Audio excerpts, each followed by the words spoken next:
conversation with one of our Bloomberg Best. Bloomberg Best means we bring you only the best people on the economy, economists who are the most accurate forecasters in the world. On that list, Jim O'Sullivan. He's Global Chief Economist at MF Global, joining us now with his expectations for the economy. So, Jim, let me ask you, I mean, what do you see? Is this a self-sustaining recovery at this point?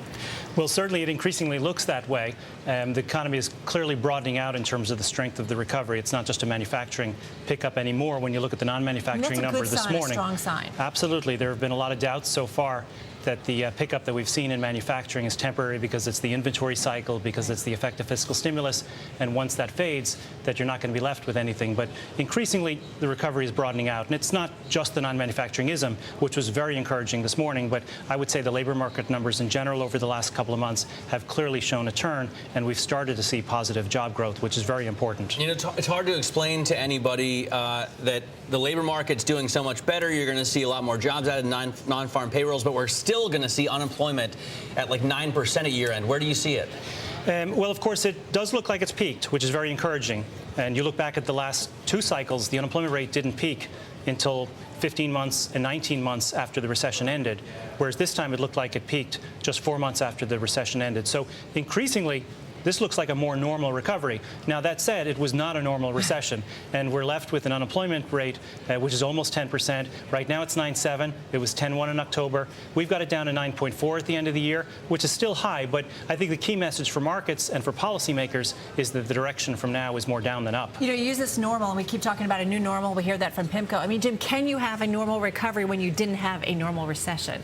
Well, certainly it's looking more normal. Right. And historically, there's a clear tendency for the bigger the drop, the bigger the bounce. But I mean, you know, there was so much debate of folks saying, well, that's not going to happen this time around. Well, there have been arguments on the side saying that the credit crunch effects will linger, and that there's ongoing drag from deleveraging.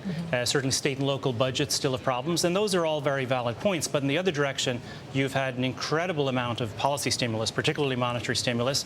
You've had a huge inventory cycle, and just generally there's a tendency for the bigger the drop, the bigger the bounce. It reflects pent-up demand, the amount of stimulus, and on balance, it looks like the pluses are starting to win out at this point. Are you concerned? You know, even Christina Romer brought up, I think yesterday on one of the political talk shows, that the consumer still hasn't deleveraged enough, and it seems to be a problem that a lot of people have overlooked. We got up to 133% debt to annual income, and we haven't really gotten that much below that level, even over the last couple of years, where you see corporations deleveraging, where you see banks trying to do their best to deleverage, everybody else is, but the consumer is still sort of stuck there.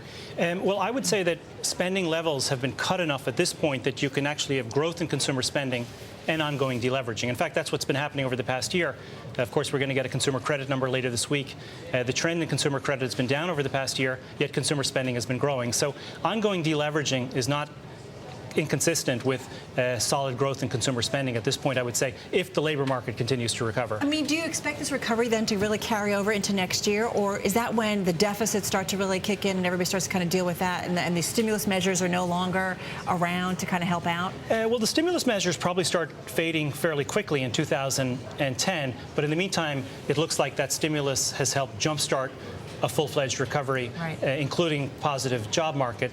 Now, on top of that, as you come into 2011, there will be a tax increase for upper-income individuals. Now, most of the Bush tax cuts are being allowed to stay in place in 2011, but there will be a small tax increase, which is probably worth about 1/3 of a percentage point on GDP. It's not a huge number in dollars. And in the meantime, we feel the momentum will continue to build, and the labor market numbers will only accelerate in the next 6 months, giving you more momentum going into 2011. Where do you put the housing market? I mean, which puzzle piece is that? Because we had such kind of a bumpy recovery that a lot of people were talking about, a double dip.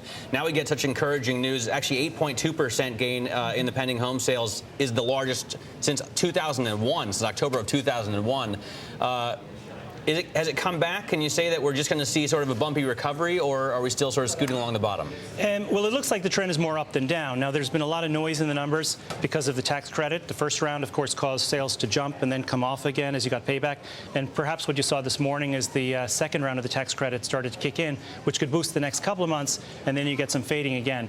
But the net of it is that housing clearly bottomed a year ago, at least when you look at existing home sales. The new home sale market has been a bit weaker, I think because builders just haven't had a reason to build. There's so much supply of existing homes. But the net of it, through the volatility related to the tax credit, is that home sales are probably slowly recovering here. How key is housing to the recovery? I mean, it's so important in the Fed's discussion of inflation, and it's so important in obviously a lot of people's net wealth.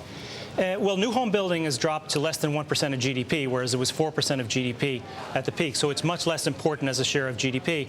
As it builds, it'll add to growth, but not by a huge amount. The bigger factor for the downturn was not so much the building part, it was the collapse in home prices and the effect on wealth and bank capital and the credit crunch, et cetera. And it does look like the big plunge in home prices is over. Not that home prices are soaring, but at least that big drag is behind us. So I don't think housing is a big source of growth in the next year. But most important, the big minus has gone away. Jim, got about 40 seconds.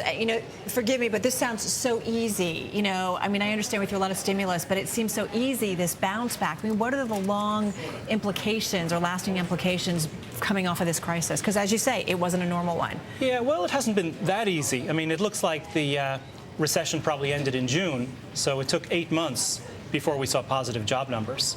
Look back but even you said they were jumping back kind of faster than they normally have. Well, not compared with the last two cycles, but not compared with the cycles we saw in the 1960s, 1970s, and 1980s when payrolls snapped back pretty much immediately, and you started getting the equivalent of 300,000 jobs a month immediately. So we're not seeing that. What I am saying is it's more normal compared with the last two cycles, the so-called jobless recoveries. Maybe it's not so different this time. There's a lot been written about that, that's no doubt. Hey, Jim, thank you so much. We really appreciate it. Jim O'Sullivan over at MF Global. Thank you. We're going to take a quick break.